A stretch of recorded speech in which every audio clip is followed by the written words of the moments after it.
ನಮ್ಮಂತ ರೈತರ ಜೀವನ ಉದ್ಧರಿಸು ತಂದೆ, ಉದ್ಧರಿಸು. ಅಷ್ಟೇ ಸವಿತಾ ನನ್ನ ಮೈದನಿಗೆ ಒಳ್ಳೆ ಕಾರ್ಯ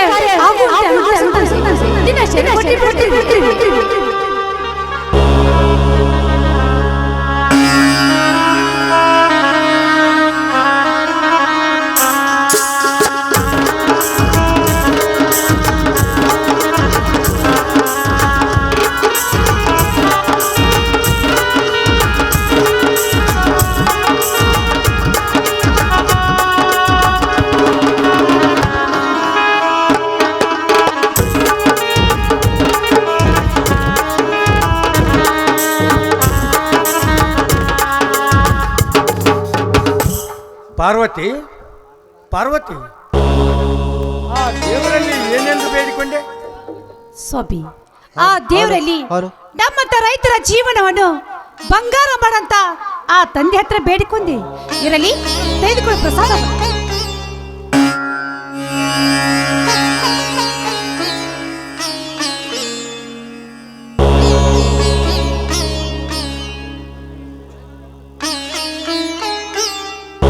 ಪಾರ್ವತಿ, ಆ ದೇವರನ್ನು ಬೇಡಿಕೊಂಡರೆ ಏನು ಫಲ? ಈ ರೈತನಿಗೆ ಕಣ್ಣೀರಿನ ಹೊಳೆಯೇ ಆಸರೆ. ಇದನ್ನು ಬಿಟ್ಟರೆ ರೈತರ ಆತ್ಮಹತ್ಯೆಯೇ ಆ ದೇವರು ಕೊಡುವ ವರ.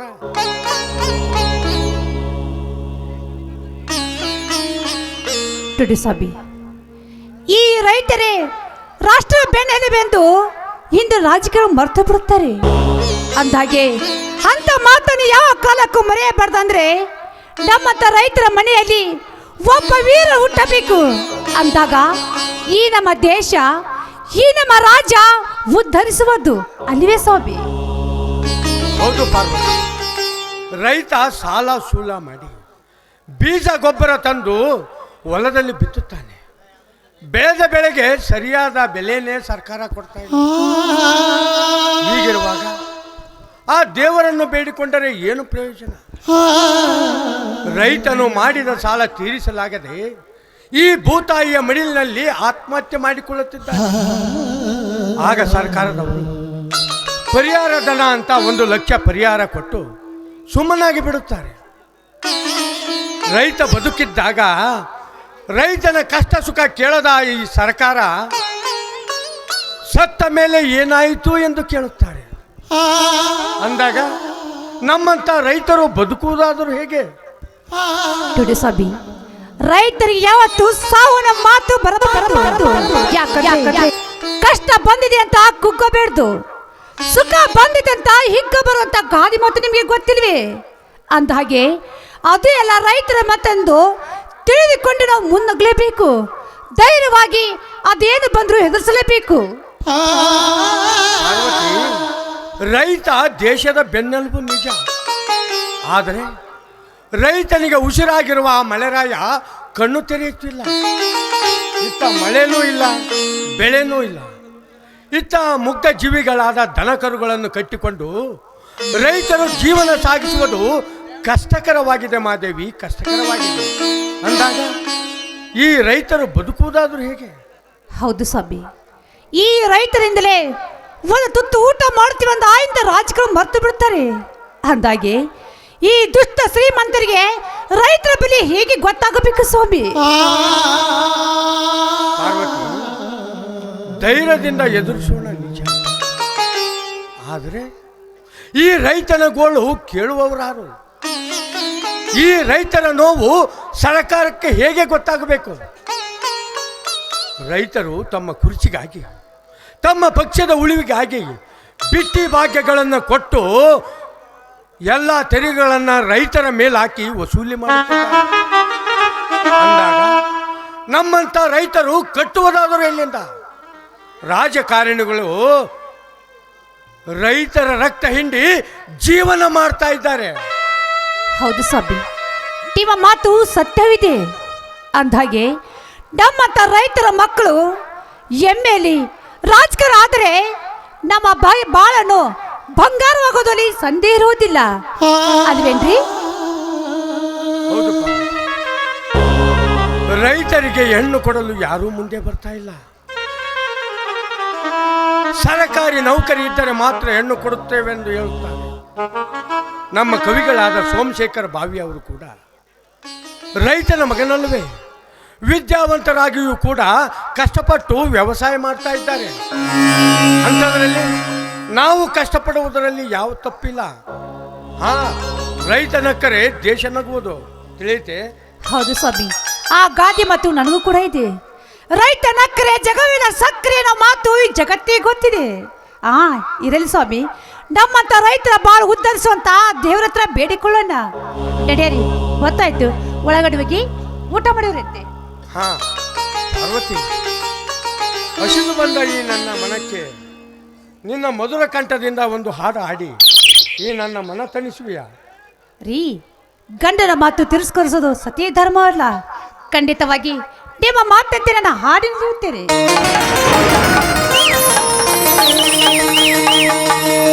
ನನ್ನಲ್ಲವೇ ನೀ ಬಾರೆ, ನನ್ನ ಚಲವೇ ಬಳಿ ಬಾರೆ, ಬಳಿ ಬಂದು ಸಿಹಿ ಬಂದು ನೀನು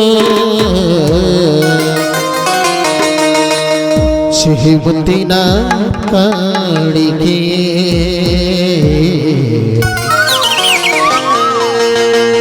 ನೀ ಬಾರಿ ನನ್ನ ಸನಿಹಕ್ಕೆ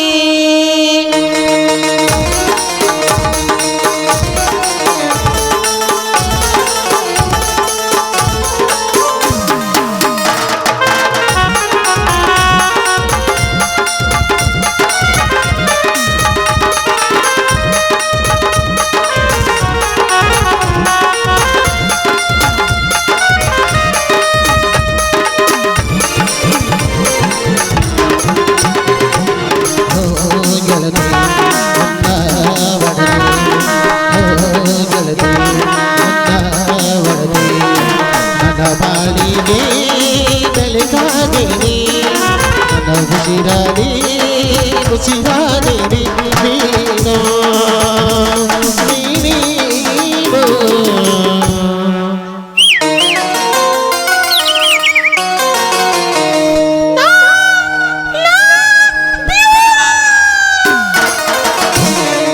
ಸಿಹಿ ಮುತ್ತಿನ ಕಾಣಿಕೆ ನೀ ಬಾರಿ ನನ್ನ ಸನಿಹಕ್ಕೆ ಸಿಹಿ ಮುತ್ತಿನ ಕಾಣಿಕೆ ನೀ ಬಾರಿ ನನ್ನ ಸನಿಹಕ್ಕೆ ಗಡಿಯ ಮಣಿಯ ಗಡಿಯ ಮಣಿಯ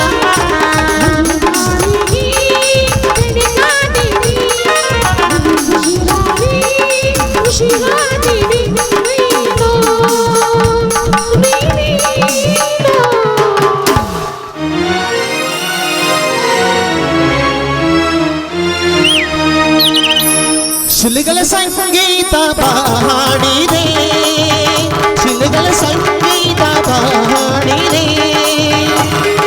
ಬೇಲೂರ ಗುಡಿಯಲ್ಲಿ ಕೇಶವನಗರಲ್ಲಿ, ಬೇಲೂರ ಗುಡಿಯಲ್ಲಿ ಕೇಶವನಗರಲ್ಲಿ ಅಲವಿನ ಅನುಕ್ಷಣ ಕುಣಿಯುತ್ತಲೇ ಶಿಲೆಗಳ ಸಂಗೀತ ಹಾಡಿದೆ, ಶಿಲೆಗಳ ಸಂಗೀತ ಹಾಡಿದೆ, ಶ್ರೀಮುತ್ತಿನ ಕಾಣಿಕೆ ನೀ ಬಾರಿ ನನ್ನ ಸನಿಹಕ್ಕೆ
ಹಾಗೆ ನಾ ನಿನಗೆ ಜೀವನ ನಗುತ್ತಲಿದೆ ಸಿಹಿ ಮುತ್ತಿನ ಕಾಣಿಕೆ ನೀ ಬಾರೆ ನನ್ನ ಸನಿಹಕ್ಕೆ ಲಾ ಲಾ ಲಾ ಲಾ ಲಾ ಲಾ ಲಾ ಲಾ ಲಾ ಲಾ ಲಾ ಲಾ ಲಾ ಲಾ ಲಾ ಲಾ ಲಾ ಲಾ ಲಾ.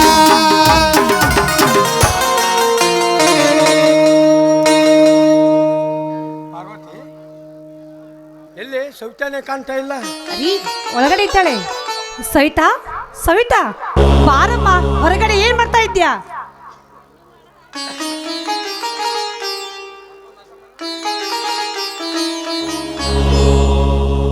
ಮಾವ, ತೋಟದಿಂದ ಯಾವಾಗ ಬಂದ್ರಿ? ಕುಡಿಯೋದಕ್ಕೆ ನೀರ್ ತರ್ಲಾ? ಈಗ ತಾನೇ ಬಂದೇನಮ್ಮ.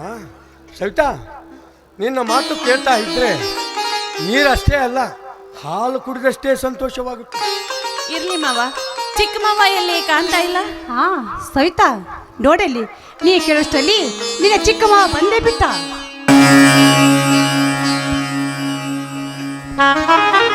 ಅಣ್ಣ ಅತ್ತಿಗೆ ಮನೆ ಮುಂದೆ ನಿಂತುಕೊಂಡು ಏನೋ ವಿಚಾರ ಮಾಡುತ್ತಿರಲ್ಲ, ಏನದು?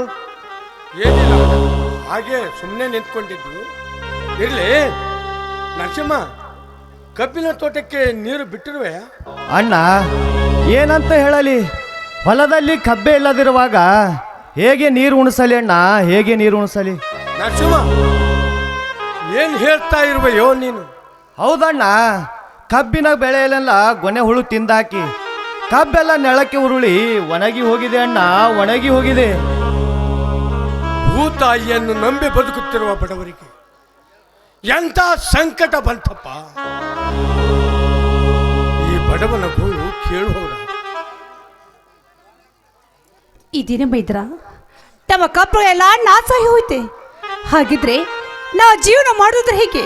ತಂದೆ ದೇವ್ರಿ, ಯಾಕೆ ನಮ್ಮ ಇರ್ತಿ ಕಡ್ತಿರುವೆ ನೀನು? ಮಾವ, ಸಮಾಧಾನ ಮಾಡಿಕೊಳ್ಳಿ. ವಿಧಿ ಲಿಖಿತ ಹೀಗೆ ಬರೆದಿರುವಾಗ ಯಾರೇನು ಮಾಡುವುದಕ್ಕೆ ಸಾಧ್ಯ ಹೇಳಿ? ಅದೇ ಸರ್ಕಾರದವರು ಕೆಟ್ಟ ಕೆಲಸ ಮಾಡೋದಕ್ಕೆ ಸಾವಿರಾರು ಕೋಟಿ ಹಣ ಖರ್ಚು ಮಾಡುತ್ತಾರೆ. ರೈತರಿಗೆ ಎಲುಬಾಗಿ ನಿಂತಿರುವ ಈ ಗೊನ್ನೆ ಹುಳಕ್ಕೆ ಸಾವಿರಾರು ರೂಪಾಯಿ ಖರ್ಚು ಮಾಡೋದಕ್ಕೆ ಆಗ್ತಾ ಇಲ್ಲ ಸರ್ಕಾರದವರಿಗೆ.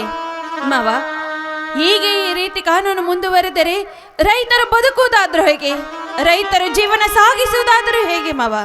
ಸವಿತಾ, ನೀನು ಕೇಳುವ ಮಾತು ನಿಜ. ರೈತರನ್ನು ಮಿತ್ತು ಎರೆಹುಳು ಆದರೆ ರೈತರನ ಶತ್ರು ಗೊನೆ ಹುಳು ಆಯಿತು. ನರಸಿಂಹ, ಕೈಗೆ ಬಂದ ತುತ್ತು ಬಾಯಿಗೆ ಬರೋದಾಯ್ತೆ. ನರಸಿಂಹ, ಆ ವಿಕ್ರಾಂತ ಗೌಡನ ಅಡತಿಗೆ ಶೇಂಗಾ ಮಾರಾಟಕ್ಕಾಗಿ ಕಳಿಸಿದ್ದೇವಲ್ಲ, 20,000 ಪಟ್ಟಿಯಾಗಿದೆ. ಮೊನ್ನೆ ನಾನು ಕೇಳಲು ಹೋದಾಗ 10,000 ಕೈಯಲ್ಲಿ ಕೊಡಲು ಬಂದ. ಅದಕ್ಕೆ ನಾನು ಸಾಕಷ್ಟು ತರ್ಕ ಮಾಡಿದೆ. ಅದು ಹಾಗೆ ಹೀಗೆ ಅಂತ ಇಲ್ಲದ ಸಬೂಬು ಹೇಳಿ ನನ್ನನ್ನೇ ಬೈದು ಕಳಿಸಿದ. ಲೇ ವಿಕ್ರಾಂತ್ ಗೌಡ, ನಿನ್ನ ಕರ್ಮದ ಕೊಡ ತುಂಬಿದೆ. ನಿಮ್ಮಂತ ದುಷ್ಟ ಶ್ರೀಮಂತರಿರುವ ತನಕ ನಮ್ಮಂತ ರೈತರಿಗೆ ಅನ್ಯಾಯವಾಗುತ್ತಿರುವುದು ನಿಜ. ಇಂಥ ಅನ್ಯಾಯದ ವಿರುದ್ಧ ಸಿಡಿದೆದ್ದು ನಿಂತಿದ್ದಾನೆ ಈ ನರಸಿಂಹ. ನರಸಿಂಹ ಅಷ್ಟೇ ಅಲ್ಲ, ಕಮಿಷನ್ ಕೊಡಬೇಕು, ಇನ್ಕಮ್ ಟ್ಯಾಕ್ಸ್ ತುಂಬಬೇಕು ಅಂತ ನನ್ನನ್ನೇ ಎದುರಿಸಿದ. ಹೌದು ಮೈದ್ರ, ಆ ಶ್ರೀಕಾಂತ್ ಗೌಡ ಪ್ರತಿಯೊಂದು ಹೆಜ್ಜೆ ಕಾಡ್ತಿರ್ಬೇಕಾದ್ರೆ ಅವರಿಗೆ ತಕ್ಕ ಪಾಠ ನೀ ಕಲಿಸಲೇಬೇಕು. ಅಂದಾಗ ಅಂತ ನಾಯಿಗಳಿಗೆ ಬುದ್ಧಿ ಬರುತ್ತಿದೆ. ಅಣ್ಣ ಅತ್ತಿಗೆ, ನಾವು ಸುಮ್ಮನಿರಬಾರದು. ನಾವು 1 ವರ್ಷ ಕಷ್ಟಪಟ್ಟ ದುಡಿದ ಬೆಳೆಯಲ್ಲಿ ಒಂದೇ ಇಂಥ ದುಷ್ಟ ಶ್ರೀಮಂತರು ಕಮಿಷನ್ ತಿಂದು ಹಾಕುತ್ತಿದ್ದಾರೆ. ಇಂಥ ಹಗಲತ್ತಿನಲ್ಲಿ ರೈತರ ಜೇಬಿಗೆ ಕತ್ತರಿ ಹಾಕುತ್ತಿರುವ ಇಂಥ ವಂಚಕರಿಗೆ ಬುದ್ಧಿ ಕಲಿಸಲೇಬೇಕು. ದುಷ್ಟರ ನಾಡಿನಲ್ಲಿ ರೈತನಿಗೆ ಅರ್ಜ ಮಾಡಿದಾಗ ಅಂದಾಗ ಮಾತ್ರ ಬೆಲೆ. ಇನ್ನು ಮುಂದೆ ರೈತ ಹಿಡಿಯಬೇಕಾಗುತ್ತದೆ ಕ್ರಾಂತಿಯ ಖಡ್ಗ. ಹೌದು ಮಾವ, ಈ ದುಷ್ಟ ಶ್ರೀಮಂತರು ಕೆಟ್ಟ ಸರ್ಕಾರಿ ಇರುವವರೆಗೂ ಈ ರೈತರಿಗೆ ಕಣ್ಣೀರಿನ ಗೋಳು ತಪ್ಪಿದ್ದಲ್ಲ ಮಾವ. ಸವಿತಾ, ಈ ಪಾಪಿಯ ಲೋಕಕ್ಕೆ ಕ್ರಾಂತಿಯ ಖಡ್ಗ ಹಿಡಿದು ಹೋರಾಡಲೇಬೇಕು. ಅಂದಾಗ ಮಾತ್ರ ಅನ್ಯಾಯ ಈ ಜಗತ್ತು ಬಿಟ್ಟು ಓಡುವುದು. ಲೇ ಗೌಡ, ಈಗಲೇ ಬರುವೆ ಮಗನೇ ನಿನ್ನ ಹಾಳು ಸಾಮ್ರಾಜ್ಯಕ್ಕೆ. ಅಡ್ಡ ಹಾಡುವೆ ನಿನ್ನ ಕಂತ್ರಿ ಬುದ್ಧಿಗೆ. ಏ ನರಸಿಂಹ, ಆವೇಶದಲ್ಲಿ ಏನಾದರೂ ಅನಾಹುತ ಮಾಡಿಬಿಟ್ಟಿಯ? ಮೊದಲು ಅವರಿಗೆ ಭೇಟಿಯಾಗಿ ಈ ವಿಷಯದ ಬಗ್ಗೆ ಮಾತನಾಡ ಅಷ್ಟೇ. ಹೌದು ಮೈದ್ರ, ಅಂತ ಜನಕ್ಕೆ ನೀನೊಬ್ಬ ವೀರನಾಗಬೇಕೆನ್ನೋದೇ ನಮ್ಮ ಆಸೆ. ಈ ಗಂಡು ಮೆಟ್ಟಿದ ನಾಡಲ್ಲಿ ಪುಂಡ ಹುಲಿಯಾಗಿ ಗರ್ಜನೆ ಮಾಡಿ ಬಣ್ಣರಿಗೆ ಒದ್ದಿ ಬುದ್ಧಿ ಕಲಿಸುವ ವೀರನಾಗಿದ್ದೇನೆ. ನನ್ನನ್ನು ಕೆಳಗೆ ನಿಂತರೆ ಉಗ್ರ ನರಸಿಂಹನಾಗಿ ಅವನ ಶಿರವನ್ನೇ ಕತ್ತರಿಸುತ್ತೇನೆ. ಆ ದೇವರು ಬಂದರೂ ಸಹ ಕೇಳುವನಲ್ಲ ಈ ನರಸಿಂಹ. ವಾ, ಮೆಚ್ಚಿದೆ ಮಾವ ನಿನ್ನ ಧೈರ್ಯಕ್ಕೆ. ನಿನ್ನಂತವನ ಕೈ ಹಿಡಿಬೇಕಾದ್ರೆ ನಾನೆಷ್ಟು ಜನ್ಮದ ಪುಣ್ಯ ಮಾಡಿದ್ದೇನೋ ನಾಕಾನೆ. ಹಾ ನರಸಿಂಹ, ಸವಿತಾ, ಆದಷ್ಟು ಬೇಗ ನಿಮ್ಮಿಬ್ಬರ ಮದುವೆ ಮಾಡಿ ನನ್ನ ತಲೆ ಮೇಲಿನ ಭಾರ ಕೆಳಗಿಳಿಸಬೇಕು. ಅಣ್ಣ, ಇಷ್ಟು ಬೇಗ ಯಾಕೆ ಮದುವೆ ಅಣ್ಣ? ದೊಡ್ಡಪ್ಪ, ಸವಿತಳ ಮದುವೆಯಾಗಿ ಈ ಮನೆ ತುಂಬಾ ಅತ್ತ ಇತ್ತ ಹೊಡಿದ್ರೆ ತುಂಬಾ ಚೆನ್ನಾಗಿರೋದಿಲ್ವೇ? ಅದು ದೊಡ್ಡ ಮೈದನ ಅದು ಇದ್ದಿಲ್ಲ. ನಾವು ಹೇಗೆ ಹೋತೋ ಹಾಗೆ ಕೇಳೋದು ನಿನ್ನ ಕರ್ತವ್ಯ. ಆಯ್ತು. ರೀ ದಡ್ಯರಿ, ಹೊತ್ತಾಯ್ತು. ಒಳಗಡೆ ಅಡಿಗೆ ಮಾಡಿದ್ದೀನಿ, ಎಲ್ಲರೂ ಸರಿ ಊಟ ಮಾಡೋಣ. ಲಕ್ಷ್ಮಣ, ಆದಷ್ಟು ಬೇಗ ಬಂದು ಬಿಡಪ್ಪ. ಬಾರೆ ನನ್ನ ಮುದ್ದಿನ ಅರಗಿಣಿ, ನಿನ್ನ ಮುದ್ದಾದ ತುಟ್ಟುಗಳಿಂದ ನಿನ್ನ ಮುತ್ತು ಕೊಟ್ಟು ತಣಿಸುಬಾರ ನನ್ನ ಮನವನ್ನು. ಚಿ ಹೋಗಿಯಪ್ಪ, ನನಗೆ ತುಂಬ ನಾಚಿಕೆ ಆಗ. ನಾಚಿಗೆ ಬಿಟ್ಟರೆ ಸಂಸಾರ ನಡೆಯುವುದು. ಒಂದು ಗೀತೆ ಹಾಡಿವ ಕುಣಿಸು ನನ್ನ ಹೃದಯವನ್ನು. ಹೃದಯ ಮೀಟಿದಾಗ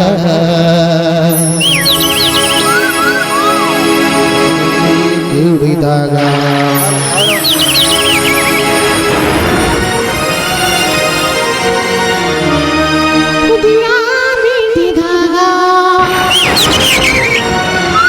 ಸುದಿಯ ಕೂಡಿದಾಗ ನೀನೇ ನನ್ನ ಜೀವ, ನಾನೇ ನಿನ್ನ ಭಾವ. ಹೃದಯ ಬೇಬಿದಾಗ ಸುದಿಯೋ ಕೂಡಿದಾಗ ನೀನೇ ನಿನ್ನ ಜೀವ, ನಾನೇ ನಿನ್ನ ಭಾವ. ಅನುರಾಗ ಬಲ್ದಾಗ ಹಾಡಾಗಿ ಮುಗಿದಾಗ ಗೆಳತಿ ಬಾನಲ್ಲಿ ಹೊಸರಾಗ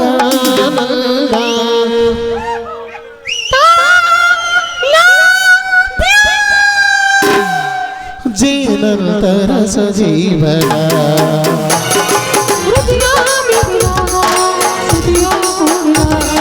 ನೀನೇ ನನ್ನ ಜೀವ, ನಾನೇ ನಿನ್ನ ಭಾವ.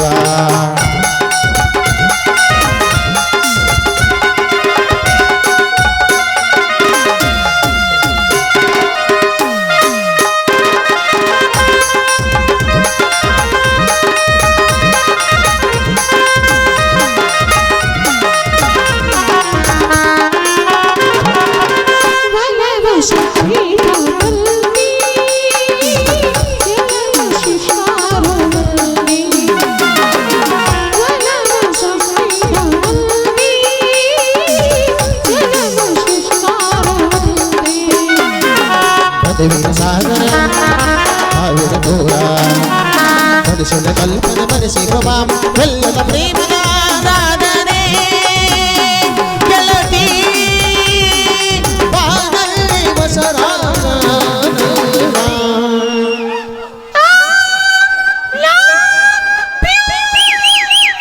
ಜೀವನಂತರ ಸಜೀವನ.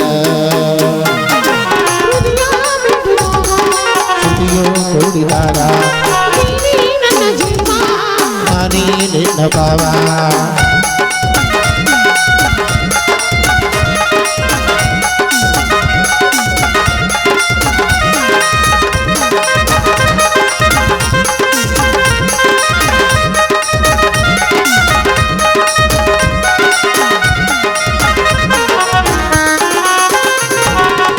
ಕನಸು ಕೈಗೋಡಿನಲ್ಲಿ ಮನಸ್ಸು ಒಲ್ಲಾಗುವಲ್ಲಿ, ಕನಸು ಕೈಗೋಡಿನಲ್ಲಿ ಮನಸ್ಸು ಒಲ್ಲಾಗುವಲ್ಲಿ.